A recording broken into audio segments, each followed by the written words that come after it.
বিএনপির যুগ্ম মহাসচিব এবং লক্ষ্মীপুর ৩ আসনের প্রার্থী শহীদ উদ্দিন চৌধুরী অ্যানি বলেছেন, ধানের শীষের পক্ষে গণজোয়ার সৃষ্টি হয়েছে।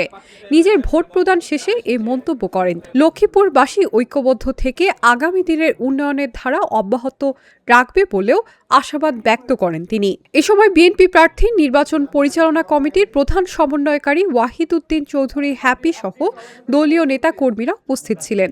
লক্ষ্মীপুর ৩ আসনের বিএনপির শহীদ উদ্দিন চৌধুরী অ্যানি এবং জামায়াতের রেজাউল করিম সহ মোট ৬ জন প্রার্থী প্রতিদ্বন্দ্বিতা করছেন।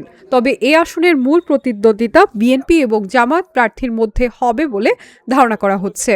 উল্লেখ্য, লক্ষ্মীপুরের ৪টি আসনে ২৯ জন প্রার্থী প্রতিদ্বন্দ্বিতা করছেন। এবারের নির্বাচনে ভোটাধিকার প্রয়োগ করবেন ১৬,০৫,০০০ ভোটার। ৪৯৬টি ভোট কেন্দ্রের মধ্যে ২১৫টি কেন্দ্র ঝুঁকিপূর্ণ হিসেবে চিহ্নিত করা হয়েছে। আলহামদুলিল্লাহ, আমরা দীর্ঘ প্রতীক্ষার পর, অপেক্ষার পর, অনেক ত্যাগ, অনেক কষ্টার্জিত এই অর্জনের মধ্য দিয়ে আজকে আমরা একটা সুন্দর পরিবেশ পেয়েছি এবং এই পরিবেশের মাধ্যমে দেশবাসী ভোটাধিকার প্রয়োগ করতে যাচ্ছেন। এর মধ্যে আমি নিজেও আমার যে ভোটের অধিকার তা আমি দিয়েছি।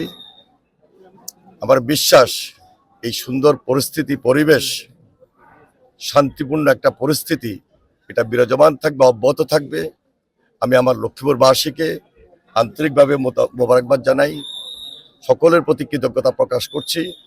এই শান্তিপূর্ণ পরিবেশের মধ্য দিয়ে আমরা যেন সঠিকভাবে আমাদের নেতৃত্ব প্রতিষ্ঠা করতে পারি, নির্বাচিত প্রতিনিধি নিয়োগ করতে পারি, যার মাধ্যমে আমরা এই লক্ষ্মীপুরবাসী তথা আমাদের এই লক্ষ্মীপুর সদর ৩ আসন আমরা আমাদের সবাই ঐক্যবদ্ধ থাকব এবং আগামী দিনে আমাদের যে উন্নয়নের অব্যাহত ধারা সেটাকে বজায় রাখবো। সবার পাশে আছি, সবার পাশে থাকবো। আপনারা দোয়া করবেন। সবাইকে আমি অজস্র অসংখ্য সালাম জানাচ্ছি। বিশেষ করে আমার এই দেশবাসী ও যারা রয়েছেন তাদের প্রতি আমি কৃতজ্ঞতা প্রকাশ করছি। আমি খুবই আশাবাদী যে আজকে যে পরিবেশটা এখন পর্যন্ত আমরা লক্ষ্য করছি, এই পরিবেশটা সুন্দর এবং স্বাভাবিক থাকবে। আমরা আশাবাদ ব্যক্ত করছি যে এই পরিবেশ অব্যাহত থাকবে, সুন্দর থাকবে ইনশাল্লাহ। শতভাগ আশাবাদী ইনশাল্লাহ। সবার মধ্যে একটা স্বতঃস্ফূর্ততা কাজ করছে এবং দানের শীষের একটা গণজোয়ার সৃষ্টি হয়েছে ইতিমধ্যে আপনারা লক্ষ্য করুন।